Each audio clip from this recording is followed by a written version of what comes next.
Orang Sunda sendiri banyak yang ngerti tentang kujang. Sok saha merasa jago tahu tentang kujang, sudah datang ke sini aja. Bahwasanya kujang bukan sajam, bukan senjata tajam. Padahal tajam. Halo semua, Yuda Prihantoro di sini dan sekarang saya sedang memegang kujang teman-teman. Teman-teman tahu kujang itu apa? Ini saya pegang nih kujangnya, dan yang saya pegang ini bukan sembarang kujang karena zaman dulu tidak sembarang orang boleh memegang kujang yang jenisnya seperti ini. Kemudian di sebelah sini ada jenis yang berbeda lagi. Nah, di video kali ini saya akan bertanya kepada pembuat kujang apa makna filosofi dari kujang dan bagaimana cara pembuatan kujang yang menjadi kebanggaan tanah Pasundan. Keren kan? Sekarang saya berada di depan lokasi penempahannya teman-teman. Kalau teman-teman dengar tak-tok, itu adalah kujang yang tengah ditempa oleh Abah. Jadi kita coba lihat ke dalam. Nah, ini si Abah lagi proses menempa teman-teman.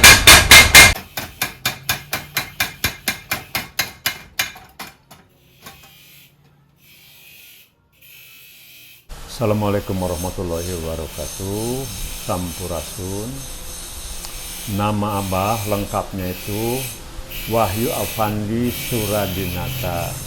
Tetapi orang-orang pada manggil itu biasanya Abah Wahyu Kujang atau Aki Wahyu Kujang. Pakem dasar atau bentuk kujang dasar itu Ya. saja. Di dalam pantun Bogor itu disebutkan ada 6 jenis kujang, ya. 6 jenis kujang, mulai dari jenis siung, kuntul, jago, naga, bangkong, dan badak. Nah, yang 3 ini adalah binatang unggas, ya, seperti siung. Siung itu seperti burung beo begitu, bentuknya apapun juga. Dan siung pandai meniru suara-suara orang lain atau binatang lain. Kemudian ada kujang jago. Kujang jago ya bentuknya kepalanya seperti ayam jago. Nanti kita peragakan. Kemudian ada kujang kuntul, ya seperti kepala burung kuntul. Naga seperti naga binatang mitos. Nah, itu ya, tapi tetap aja menjadi dasar untuk kita membuat kujang berdasarkan tadi yang tertulis dalam pantun Bogor. Karena ada kujang bangkong, kujang kodok. Nanti ada masing-masing ada maknanya. Dan kujang badak begitu.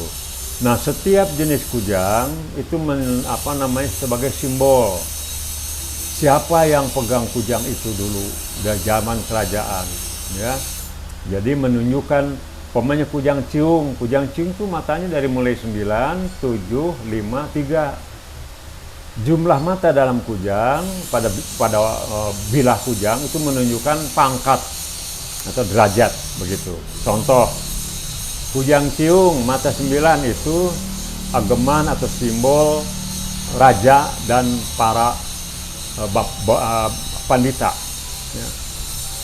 Kemudian kujang mata 7, kujang ciung simbol Prabu Anom. Turun kujang ciung mata 5, pegangan atau simbol para bupati, kalau sekarang bupati atau wali kota, dan para gerang serat wakil-wakilnya. Kemudian turun kujang ciung mata 3, itu simbol atau ageman para puun. Puun itu tetua adat di satu wilayah. Kemudian ada kujang kuntul simbol ageman patih dan para mantri. Lalu ada juga kujang jago. Kujang jago itu simbol atau ageman para balapati. Balapati itu panglima perang, dan para lulugu, komandan pasukan, begitu. Matanya mulai dari 8, 6, 4, dan 2. Kemudian turun lagi, bukan turun artinya urutannya. Kujang naga. Nah, kujang naga ini ageman atau simbol para kanduru.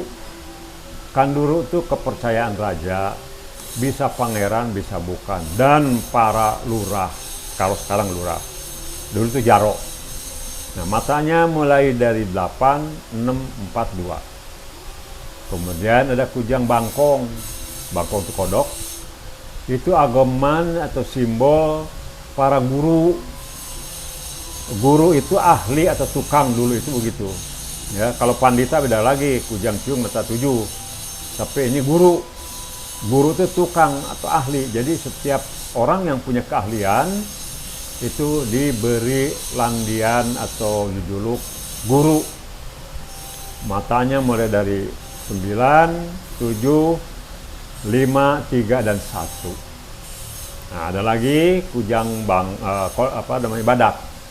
Kalau kujang badak matanya cuma satu aja, itu ageman atau simbol prajurit. Jadi tukang tulup, tukang sarapala panah, dan tukang tumbak itu badak mata satu. Nah, di dalam pantun Bogor ada 6 jenis. Kemudian pada tahun 2013 Abah ikut serta dalam diskusi dan seminar kecil mengenai kujang yang akan dihakikan di Jawa Barat. Di penyelenggara adalah Kepala Dinas Pariwisata dan Budaya Jawa Barat. Ada tambahan satu, yaitu kujang wayang. Kujang wayang tidak tercatat dalam pantun Bogor, dalam pantun Pajajaran, tetapi analisa Abah ini adalah satu simbol penyebaran agama Islam di wilayah Pasundan. Karena Sunan Kalijaga itu menyebarkan agama Islam di Pulau Jawa menggunakan media wayang. Jadi kujang wayang itu sepertinya ke sana arahnya. Begitu. Jadi waktu itu raja-raja Cirebon memerintahkan membuat kujang, tapi jangan sama dengan kujang dari Pajajaran. Maka diciptakanlah oleh para empu itu kujang wayang. Anapun tokohnya nggak jelas. Jadi setiap kujang wayang beda-beda. Nggak ada penjelasan di situ tokoh apa, siapa begitu. Bah, tadi Abah bilang mata kujang itu mencerminkan siapa pemegangnya. Ya, simbol. Itu. Nah, apakah itu masih berlaku sampai sekarang, Mbah? Maksudnya setiap pemegang kujang itu tidak boleh sembarangan menggunakan mata itu. Apa itu masih berlaku sampai sekarang? Zaman dulu itu kujang ada 4 fungsi disebutkan di situ. Fungsi yang pertama itu sebagai pusaka. Kalau kujang itu sebagai pusaka, maka harus dibuat sebagus mungkin. Tapi zaman dulu jangankan kujang, keris juga nggak ada yang bagus. Kenapa? Alat-alat kan sederhana sekali. Nggak ada gurinda, nggak ada kikir ya. Begitu sederhana, bahannya pun sama. Sebagus-bagusnya zaman dahulu ya udah begitu aja barangkali ya. Makanya diketemukannya juga nggak ada yang bagus. Itu fungsi pertama sebagai pusaka.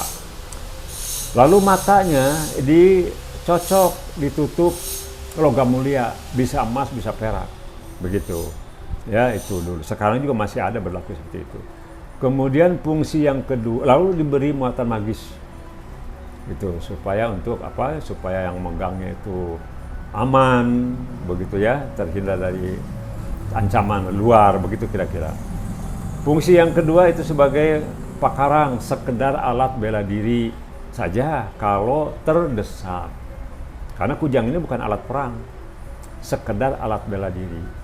Nah, waruganya bilahnya dijelabur racun agar seseorang yang terkena tergores sedikit fatal akibatnya.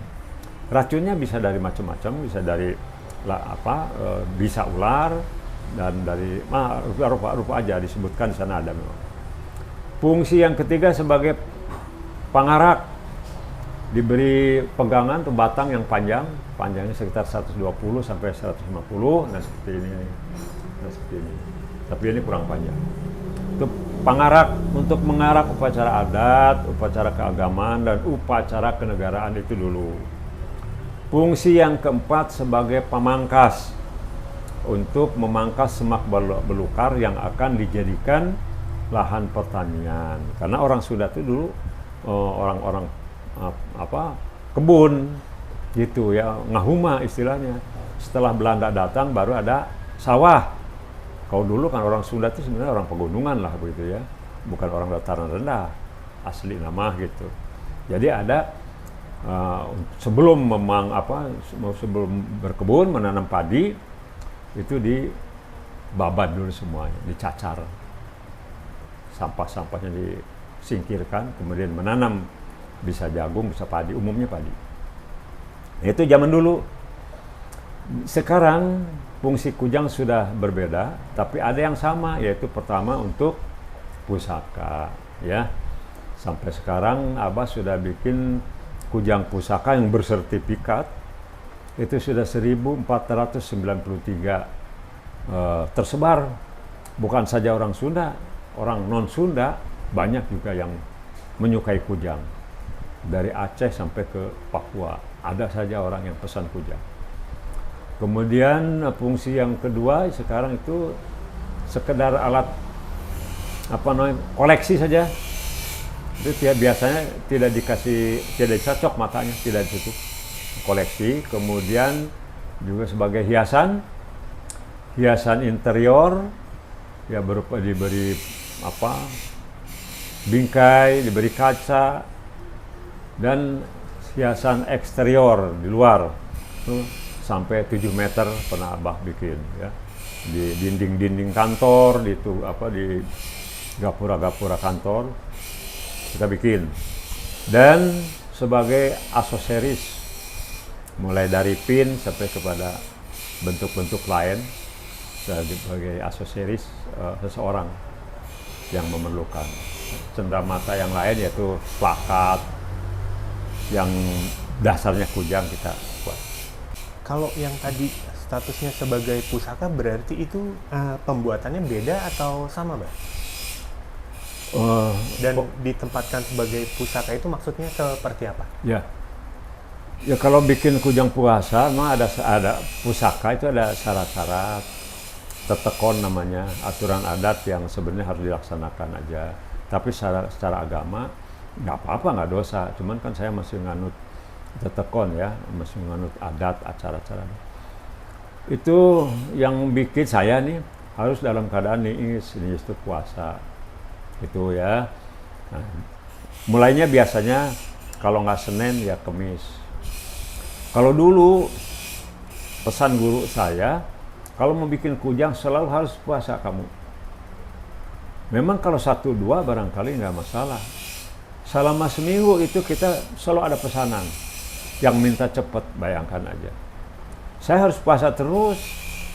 Nah, karena saya sudah Islam, rasanya kalau mau puasa niat puasa hanya untuk bikin kujang, keluar dari ajaran Islam, itu dosa.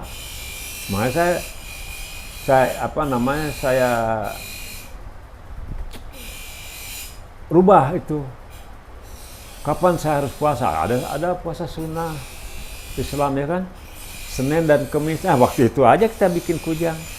Jadi nempak 1 hari, umpamanya Senin itu sampai 3 untuk orang itu. Kemis masukkan lagi sana, ada 2. Nah, diteruskan begitu Senin Kemis. Makanya lama, kadang-kadang 2 minggu. Ya itu tadi, tek taruh lagi, nanti Kemis lagi, terus begitu. Tapi kalau sekaligus hari itu, ya dengan ini segini, 2 hari 3 hari selesai dengan ini. Tapi untuk waruganya itu ya 1 hari selesai lah, begitu. Kalau dulu, Bang, puasanya itu yang menurut ajaran yang dulu itu puasanya seperti apa dan tujuannya sebenarnya apa sih, Bang, puasa itu?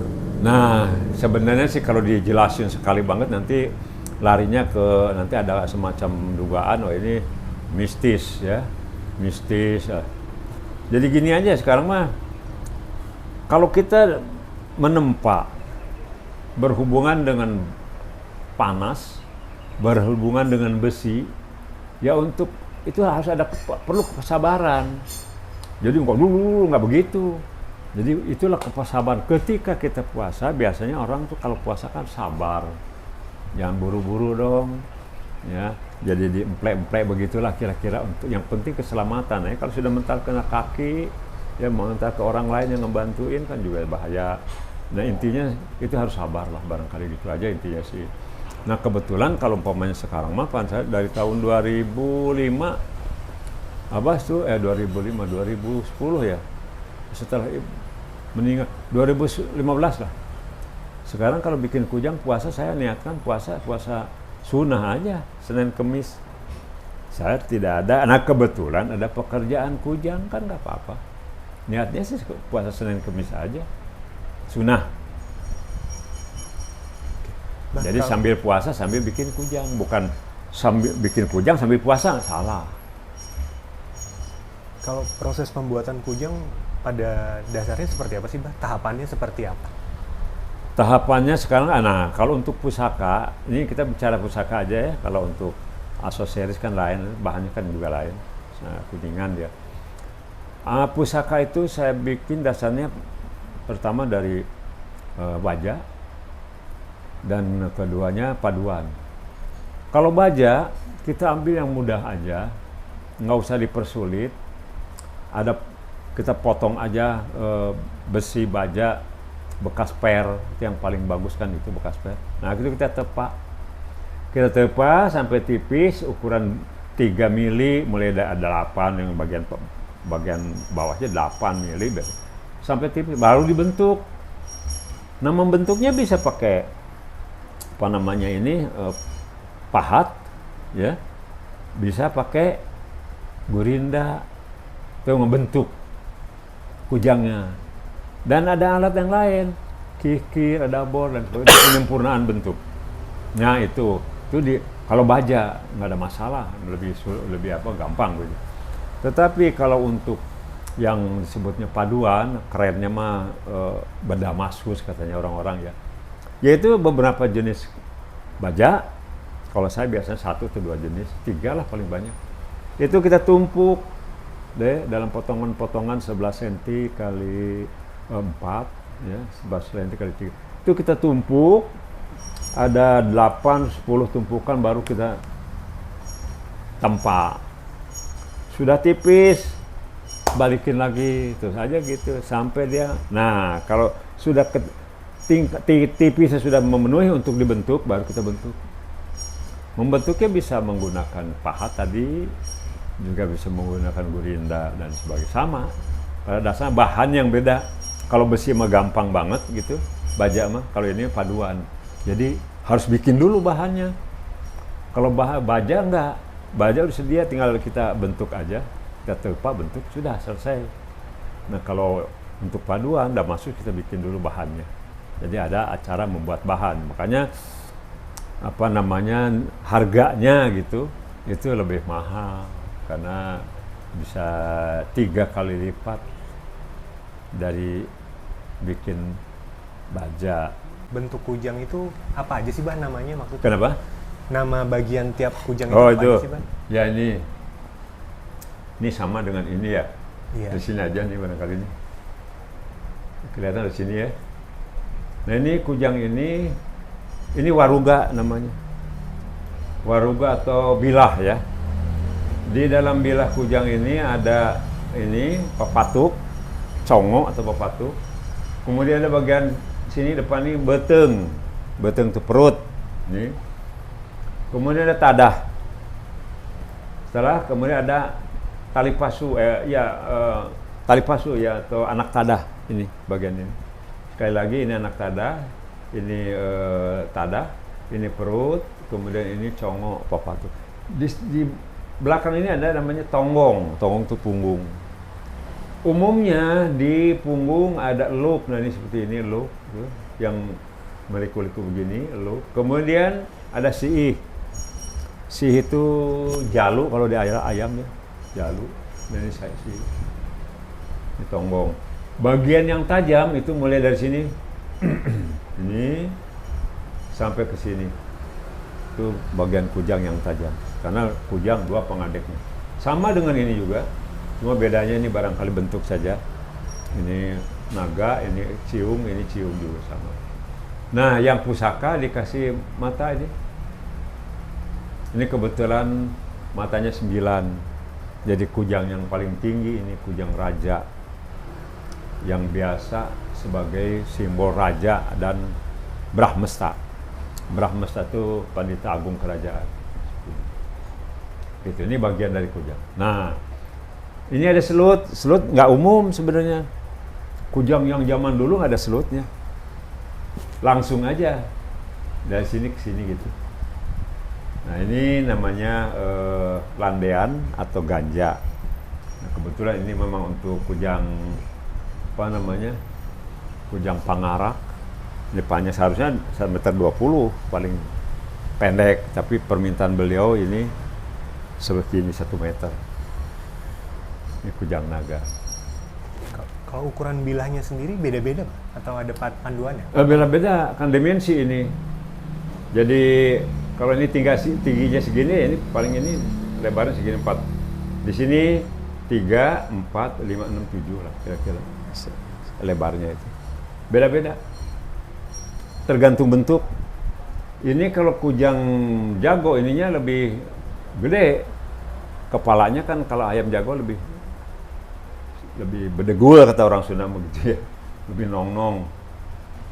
Kalau yang kujang pusaka yang matanya ditutup ada 9 itu, Bang, itu untuk berperang atau hanya untuk tidak? Kujang tidak untuk perang. Ya, kan tadi ada 4 fungsi sudah saya sebutkan.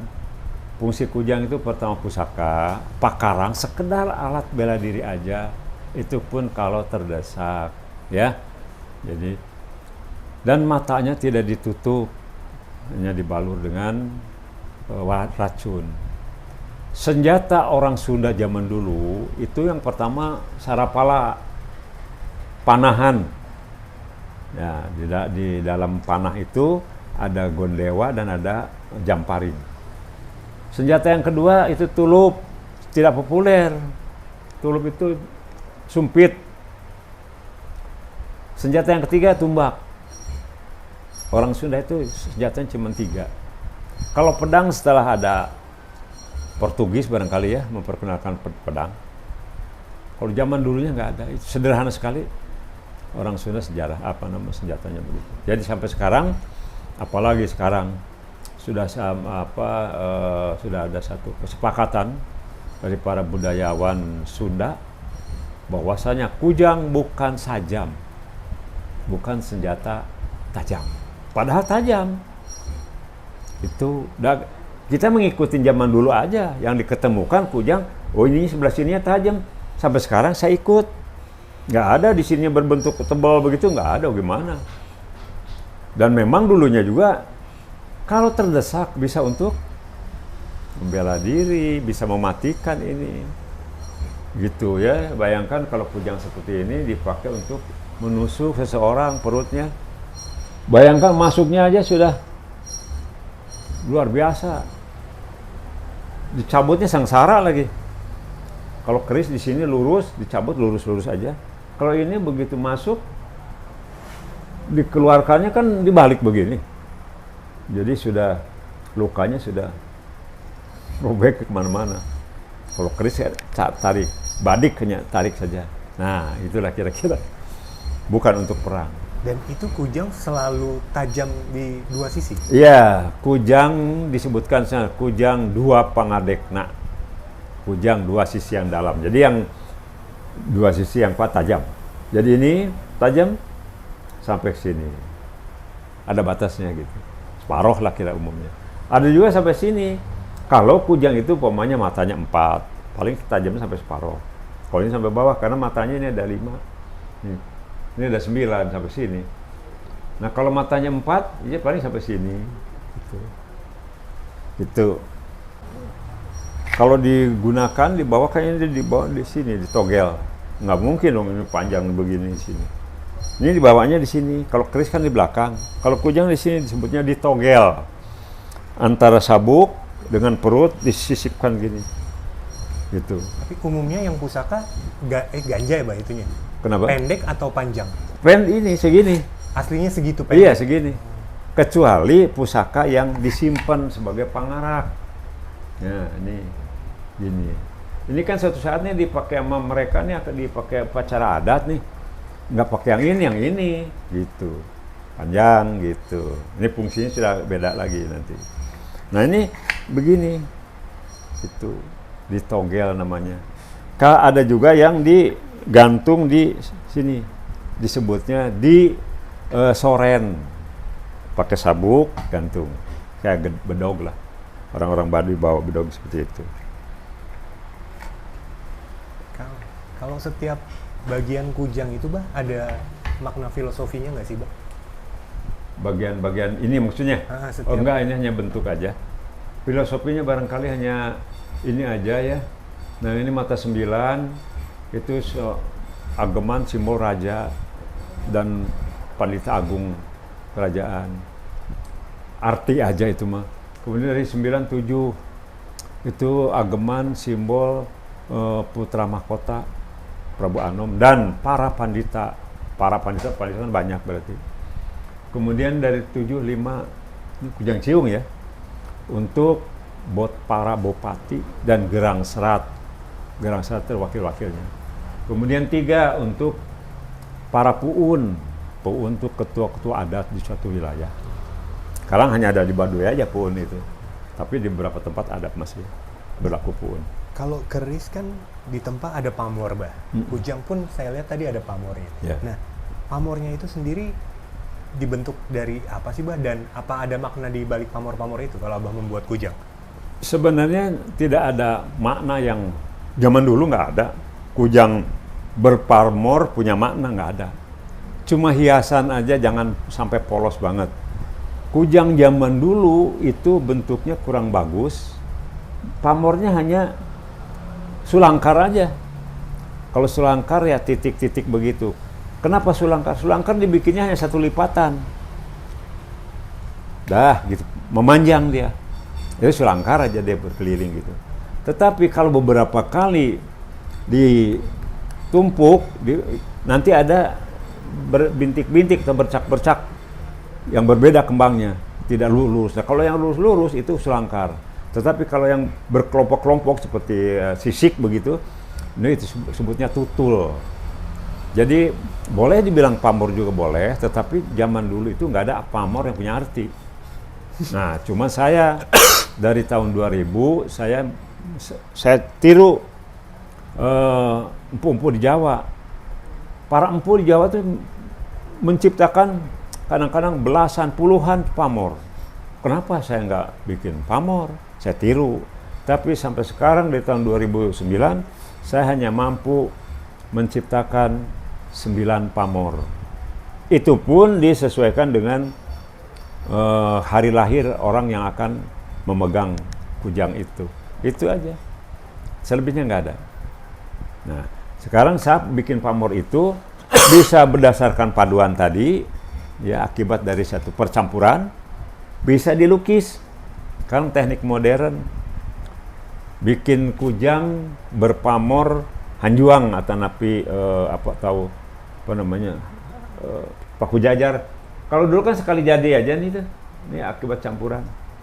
Sekarang saya lukis. Kalau bahannya wajah, saya lukis aja, gitu. Kalau bahannya baja. Kalau paduan bisa kita reka-reka dari awalnya, gitu.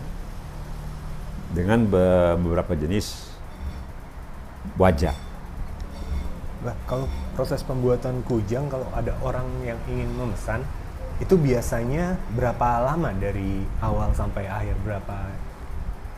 Kalau bikin seperti ini, tanpa ini, hanya sini aja. Kalau paduan, 1 hari beres. Tapi belum di finishing ya. 1 hari lah, beres. Kalau mau rapi, ya 2 hari. Nih bikin ininya. Lalu bikin ininya, 1 hari, 3 hari sudah selesai. Cuman kan Abah di sini nggak seperti itu. Kan tadi waktu puasa aja saya bikin nempak kujang, simpen lagi. Kamis depannya baru dipukul lagi, baru ngebentuk. Nah udah ngebentuk baru anak-anak yang bantu. Silakan ini ciung nih, jadikan ciung. Tapi sudah berbentuk ciung sebenarnya. Tinggal mereka bikin bornya, bikin ini look-looknya, udah ada bisa. Kalau dulu Abah sendiri dari awal sampai akhir, yang bantunya cuma si ibu aja, nggak ada yang bantuin lagi. Dulu ada 6 orang, tapi sekarang sudah tinggal 2-3 orang yang bantuin. Mereka sudah bisa bikin ini kasih aja ininya, bilahnya. Jadi 1 hari 1, jadi sudah bisa gitu. Ini 1 orang aja yang bikin ini. Yang biasa bikin ini, suruh bikin ini nggak bisa. Ini landean atau ganja namanya. Nah, orang tukang bikin ini, suruh bikin nggak bisa. Yang suka bikinnya 2 kan ini. Suruh ini tukang bikin ini, suruh bikin, lebih sulit lagi, nggak bisa. Kalau ngebentuk, hanya saya memperhatikan bentuknya. Walaupun ini ciung udah bagus menurut mereka nih, menurut saya belum. Karena di sini baru kita main rasa. Oh, ini udah bener nih, gitu. Walaupun agak beda dengan yang kemarin, tapi ini udah bener nih. Ini yang kemarin juga bener gitu. Dari rasa kita main begitu. Yang dimaksud benar salah itu kayak apa sih Pak kalau umumnya? Kan ini ada tiruannya, ada polanya nih. Ini bentuk ciung, saya bilang gitu. Tapi sudah bentuk kasaran udah. Nah, ada satu lagi yang lain lagi. Bikin lagi ciung begitu. Nah, antara 1 yang sampai 3, ini udah menurut dia sudah benar. Menurut saya belum. Ada saja yang kurang. Apa di sini kurang? Oh, dia bilang udah bagus gitu. Nggak bisa. Itu makanya ada di perusahaan itu ada quality control ya. Nah, itu tugas saya. Gitu. Saya main rasa di sini. Ini gitu. Kemarin ini berapa kali rubah ini. Ada ininya kurang gede, nggak bisa. Harus saya rubah lagi. Nah, baru ada rasa di sini main. Seperti inilah. Kan sekarang ada banyak orang bikin kujang yang gede-gede itu. Itu gimana dia aja nggak main rasa di situ. Saya lihat ada di Bogor, masukin di atas tuh, di atas. Dulu emang saya diminta untuk bikin itu. Kalau bikin kujang sama saya harus sesuai dengan saya punya. Itu. Dia ngikutin desainer aja. Konsultannya kayak gitu, saya angkat tangan, saya nggak mau. Biar disuruh upahnya berapa, saya nggak kerjain. Banyak tuh ya begitu, saya tolak. Kalau mau, menurut saya, kujang ini seperti ini. Ini di sini kok. Kalau di Kejaksaan, kujang naga, saya bilang. Kalau di Taman Pahlawan, kujangnya kujang jago. Mereka kan hanya nggak bisa begitu. Kan sudah digariskan gitu. Bah, kemudian kalau menutup mata itu harus pakai emas ya, Bah? Atau Mana? tadi menutup mata kujang? Ininya, nutupnya. Dulu pakai emas. Sekarang juga banyak. Cuman suruh beli sendiri aja. Saya nggak mampu beli emas. Coba ini sekarang ini 7, harus ada 8 gram. Dari mana? Apalagi sekarang 2 juta 1 gram. Tapi yang terakhir ada masih 1.600.000 Bang. Ada satu orang bikin matanya 6. Beli sendiri 6 kali berapa? Oke, 1.600.000 Bang. Ya saya hanya bantu ngecor aja ke situ. Saya bikin bulatan-bulatan, saya bagi 6, jadi bentuk peluru-peluru gitu. Lalu ini saya isikan situ, dipanasin, baru gitu. Tapi kalau yang dulu, Bah, pusaka-pusaka yang dulu ada memang ditutup emas? Ada.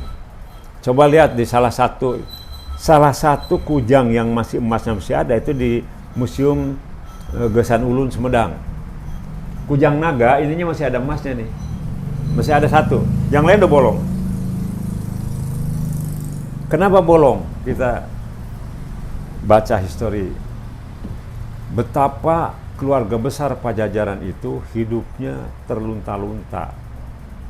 Sengsara. Akibat apa? Akibat intervensi,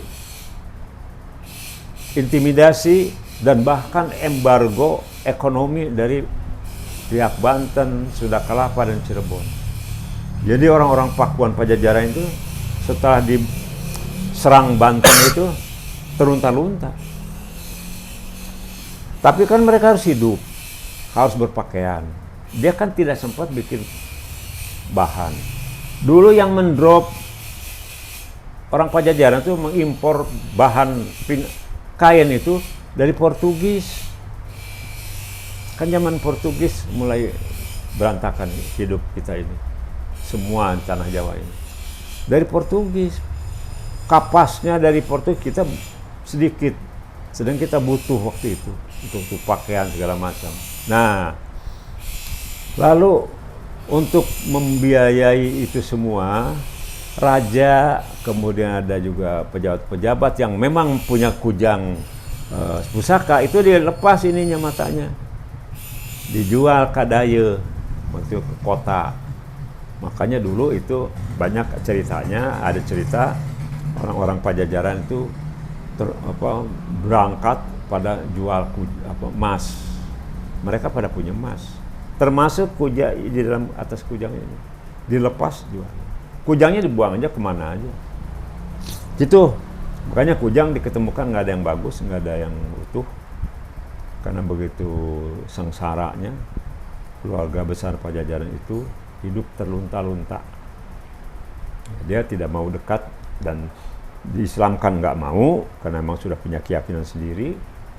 Jadi Maulana Yusuf ini salah satu barangkali anggota kerajaan yang memang punya ambisi gede untuk memusnahkan Pajajaran. Alasannya mengislamkan, padahal tidak. Karena kalau Maulana Yusuf itu betul-betul jadi orang Islam yang benar, nggak perlu dia ngabisin nyerang-nyerang sampai membakar istana kerajaan Pajajaran. Itu dengan dakwah harusnya. Ternyata dulu kan otaknya pada kosong semua, emosi aja yang ada. Kalau Prabu Siliwangi dulu pakai senjatanya kujang, pegangannya juga kujang itu. Nah, diperkirakan begitu, tapi nggak ada bukti kan. Tetapi ada bukti tertulis. Ini buat raja, mata 7 buat Prabu Anom. Nah sekarang raja sudah selesai, dikemanain ini? Estafet dong ke anak, ke putra mahkota yang jadi raja. Nah, dia pegang mata 9 terus sampai habis jabatan. Lalu kemana lagi ini? Estafet lagi ke anaknya lagi atau ke adiknya yang ditunjuk menjadi raja. Dan terus begitu. Jadi satu aja kujang itu. Nah, makanya begitu Pajajaran bubar, habis selesai 1579, pada kemana kujang ini? Oh, buang aja. Buat apa? Jangankan ini, mahkotanya aja suruh dibawa ke Sumedang. Yang bawa kan 4 Kandaga Lantai itu ya, dengan tentaranya. 4 Kandaga Lantai itu 4 orang-orang yang dipercaya ke kerajaan. Bawa mahkotanya ke sana katanya ke Sumedang, sampai ada tersimpan di sana di Sumedang sekarang. Itu buku kemarin sejarawan Jawa Barat, Profesor Dr. Herlina Lubis tidak percaya yang aslinya bukan itu. Cuma begitu kan. Jadi yang di Sumedang sekarang tuh, jadi orang Sunda itu hanya dibohongin terus. Kita ini dibohongin terus. Gitu. Bah, kalau kujang sendiri khusus untuk pribadi Abah, artinya apa sih, Bah? Untuk saya. Saya sendiri tukang bikin kujang dari tahun 95, sekarang saya nggak punya. Sampai sekarang saya nggak punya kujang. Harusnya kujang saya itu bangkong jenisnya, karena guru kan, guru tepa. Nah simbolnya, nah seperti ini simbolnya. Ini simbol saya ini, guru tepa tuh. Matanya 7, kenapa Bah kok matanya 7? Kan bangkong tuh mulai dari 9, 7, 5, 3, 1. Iya betul, tapi kalau saya ini sebagai ngambil logonya, kujangnya mata 9, wow, saya namanya tinggi hati. Udah aja sebagai mata 7 aja lah, sebagai dosen aja.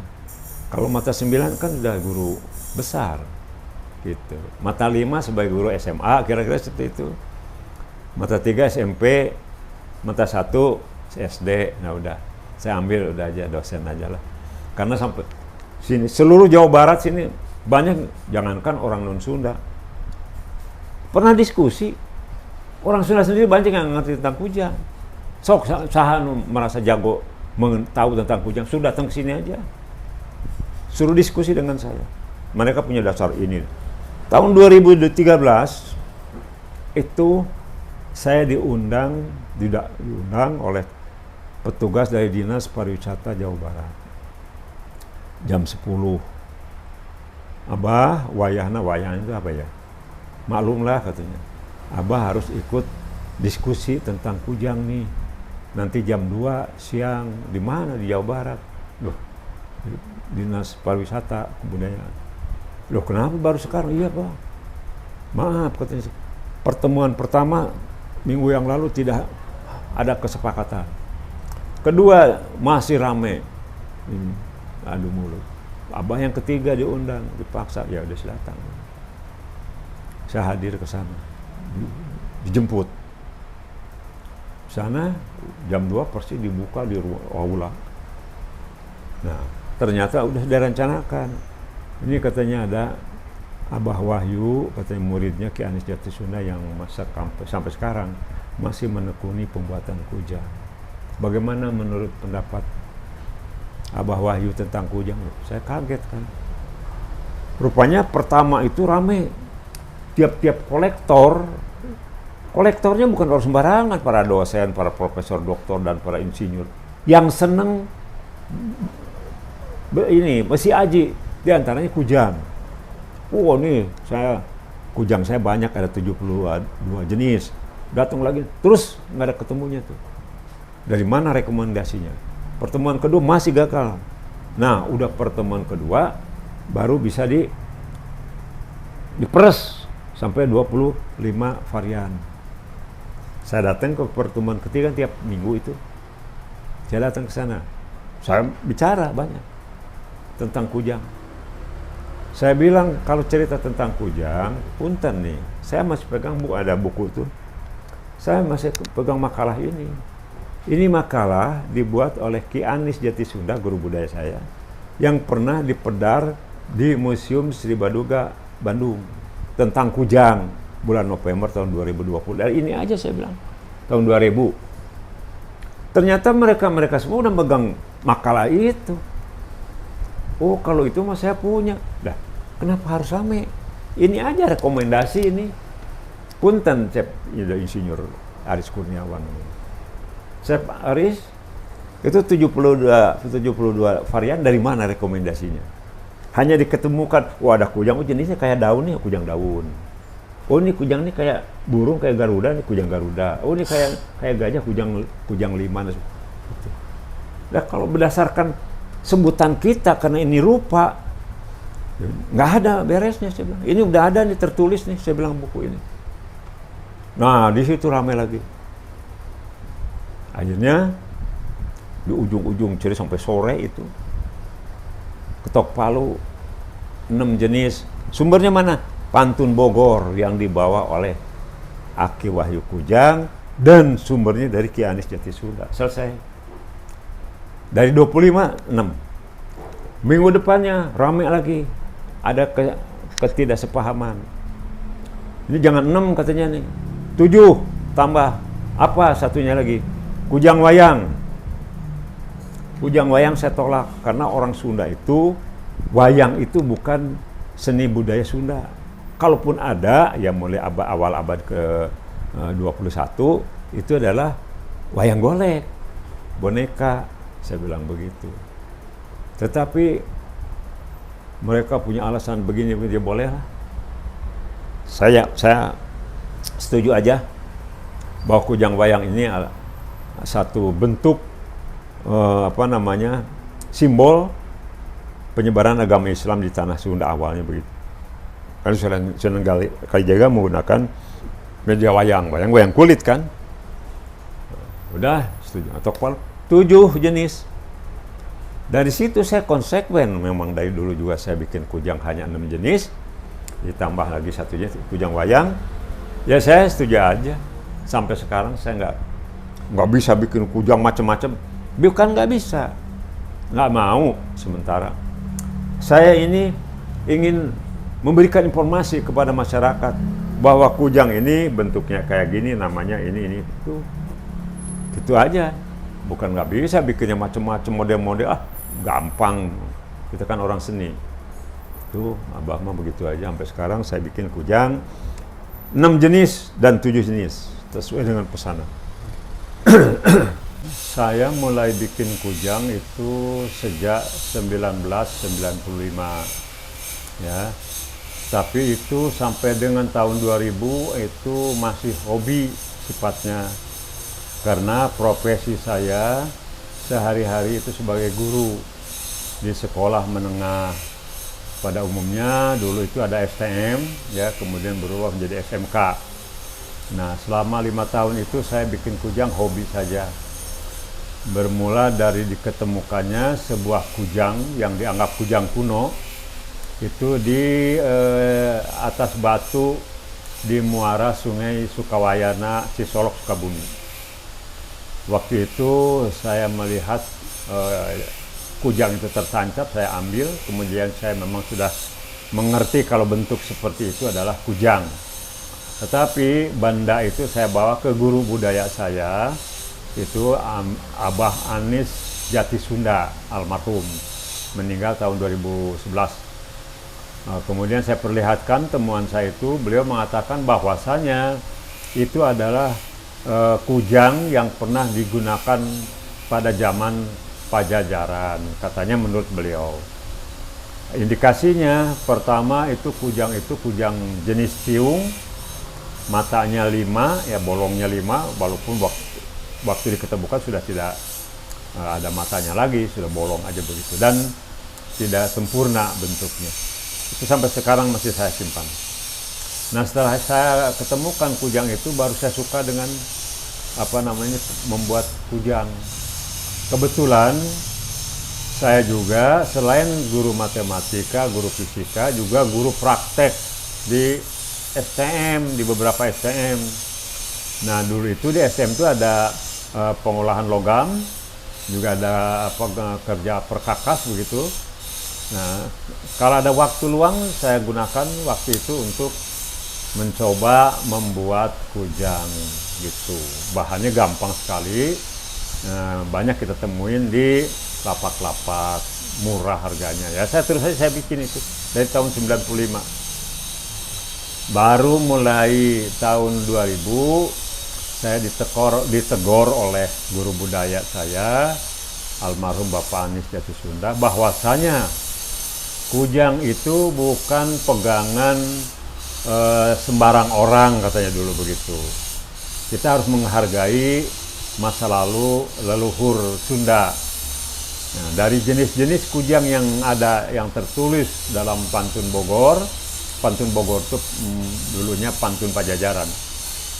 Itu ada 6 jenis. Nah, dari situ saya coba meniru, ya, membuat replikanya. Dan saya dapat selain dari museum-museum yang ada di Jawa Barat, seperti Museum Kasepuhan Cirebon, Museum Cibaduga Bandung, dan juga saya dapati beberapa kujang kuno dari para kesepuhan-kesepuhan seperti dukun-dukun yang ada di Sukabumi Selatan dan Bogor. Dari situ aja saya meniru. Ada teman-teman yang pengen mesen, caranya gimana sih, Bah? Dan harganya kujang itu kisaran berapa sih, Bah? Kalau ini? Kalau mau untuk kujang pusaka, saya minta data pribadi yang memegang. Nama lengkapnya, nama orang tua, ya, nama orang tua bapak, tapi kemudian hari lahirnya. Hari lahir untuk menunjukkan gambaran pamor di bilah ini, gitu. Kemudian profesi akan ditunjukkan nanti bentuk kujang. Contohnya, ini seorang pemesannya adalah seorang ASN.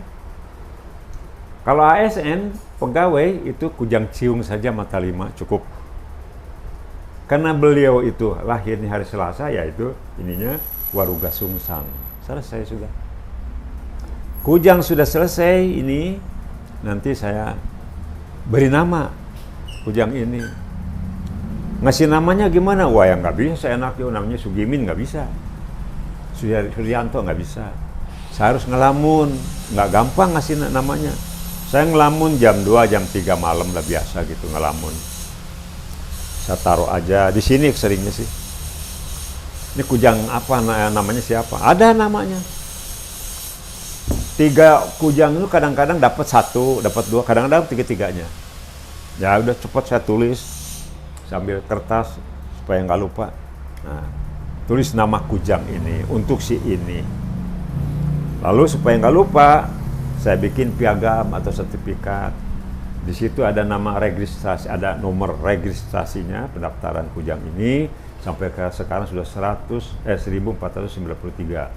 95 malahan. Kemudian jenis kujangnya apa disebutin, bahannya apa, baja kah atau paduan gitu. Lalu pamornya ditulisin juga, Waruga Sungsang. Lalu ada namanya, namanya siapa situ, Wasta namanya. Kemudian nama orang yang pegang lengkap, biasanya ya tanpa gelar. Karena gelar suka berubah ya. Tadi ada MSc, sekarang ada MM dan sebagainya. Kemudian di situ ada kata-kata, ada kalimat-kalimat berupa doa. Doanya dalam bentuk bahasa Sunda kuno. Tulisannya tulisan Sunda kuno juga, tetapi di situ ada terjemahannya. Itu tanda tangan saya, beres, sudah selesai. Serahkan untuk jadi kenang-kenangan. Setiap orang hanya boleh memiliki 1 kujang pusaka, nggak boleh lebih. 1 itu. Kedua, jangan dijual. Kalau diberikan kepada orang lain boleh, kalau nggak suka, tapi harus ijab kabul. Jangan dilengkahin, ini belum dikasih nama sih. Jangan dilengkahin, jangan dimasukin ke api lagi.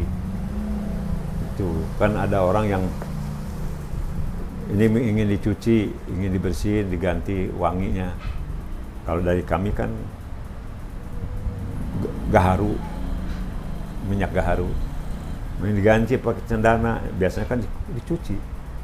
Cucinya pakai apa? Pakai asam aja, bisa pakai jeruk limau, ya nipis, atau pakai mama lemon modern aja, bersihin, keringin, udah kering, baru diganti minyak.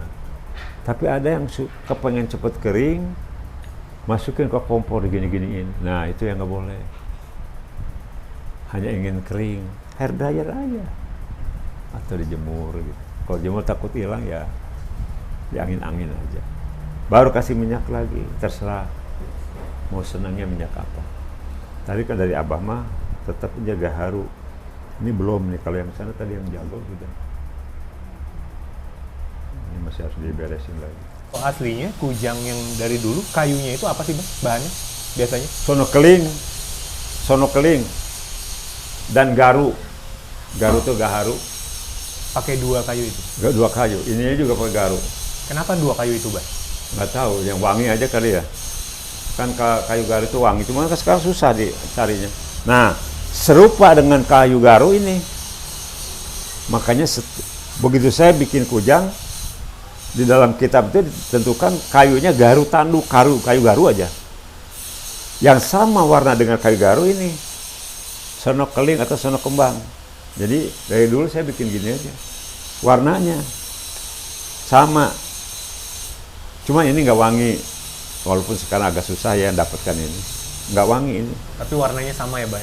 Warna sama. Yang dikejar warna. Makanya selalu pakai pakai minyak gaharu. Untuk meminikan wanginya. Jadi seolah-olah seperti dulu aja gitu. Oh, iya. Nah, ini kalau kayu tanduk, kalau minyak gaharu ini dimasuk sini, dilepas, ini wangi terus di sini dalam. Nempel. Nempel. Nah lucunya itu walaupun dicuci pakai sabun mama lemon, dikeringin, ini nggak hilang wanginya. Tuh lucunya gitu, kayak minyak gaharu itu. Kecuali dibakar, nah hilang kalau dibakar. Itu. Nah itu istimewa, makanya sampai sekarang, kalau ini mah jati. Ini sungkai, jati juga ya. Ya itu muda. Sekarang gini, ini belum dinamain, belum diminyakin.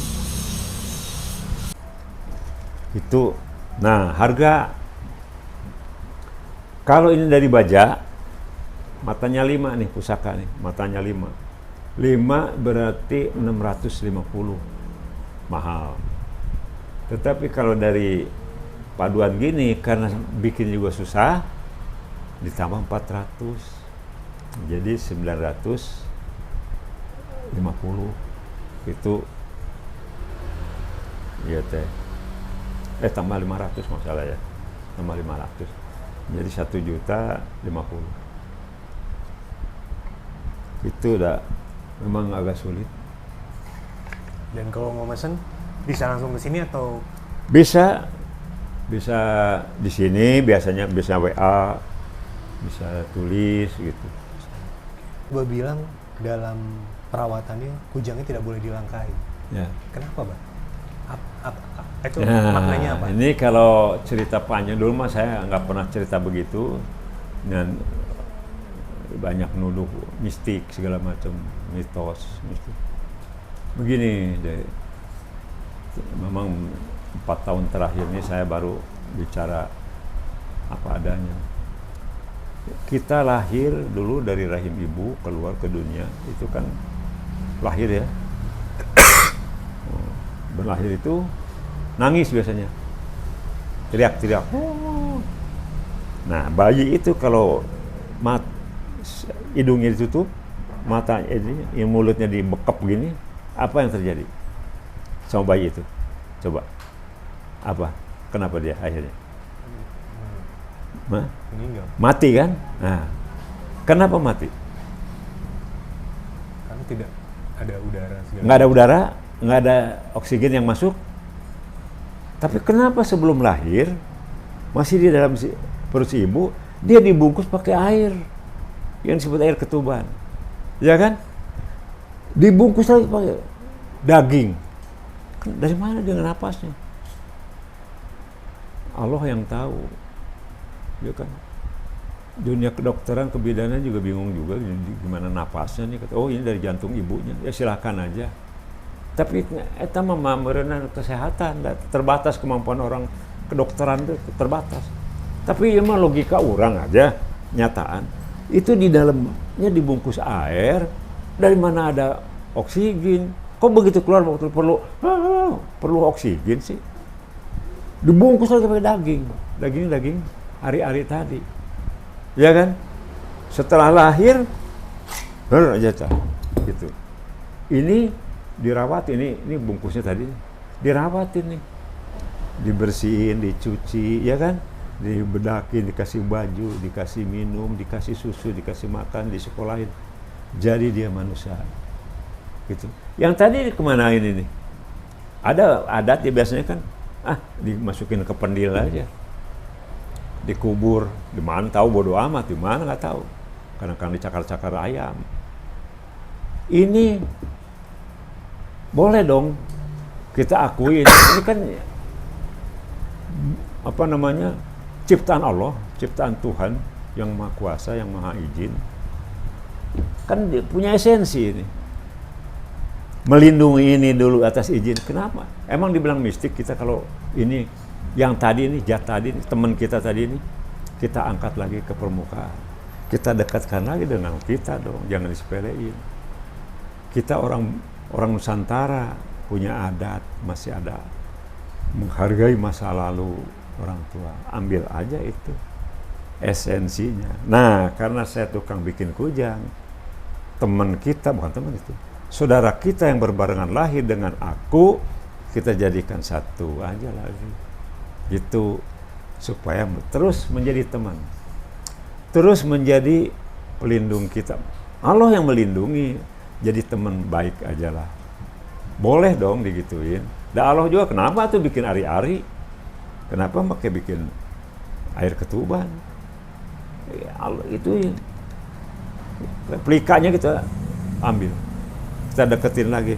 Karena saya tukang bikin kujang, ya saya esensi tadi saya jadikan bentuk kujang natural, nyata, abstrak, bukan abstrak, apa namanya, konstruktif ya, Nah, boleh dong. Nah, tetapi ada catatan. Ulah dipi Gusti tapi dipupusti. Jangan dipertuhankan tapi dipelihara baik-baik. Kalau kita beriman Islam, kemudian kita percaya ada Nabi Muhammad, Nabi juga ngasih contoh. Dia punya pedang Zulfikar yang sekarang masih disimpan di salah satu museum di Turki, malah dikasih batu ininya. Batu juga dulu bagaimana, bagus apa enggak kita nggak tahu kan. Nah, ada gambarnya kan, oh ini pedang Rasulullah katanya gitu, katanya. Tapi Rasul ngasih contoh. Kan dalam Al-Quran juga ada besi mempunyai kekuatan. Ya, kekuatan memang keras kok. Itu kan. Nah, seperti itu dia. Contoh, makanya kalau kujang udah dikasih nama, jangan namanya saudara kita. Jangan dibakar, kasihan. Nanti melayang lagi di jiwanya itu. Jangan dilengkahin, kasihan dong. Dulu malah kita dilindungi sama dia kok. Kenapa kita lengkahin? Itu satu. Seperti gitu. Ya, kalau kita cerita sama orang Wahabi, sama orang, nanti diketawain saya sebagai ini namanya katanya perewangan.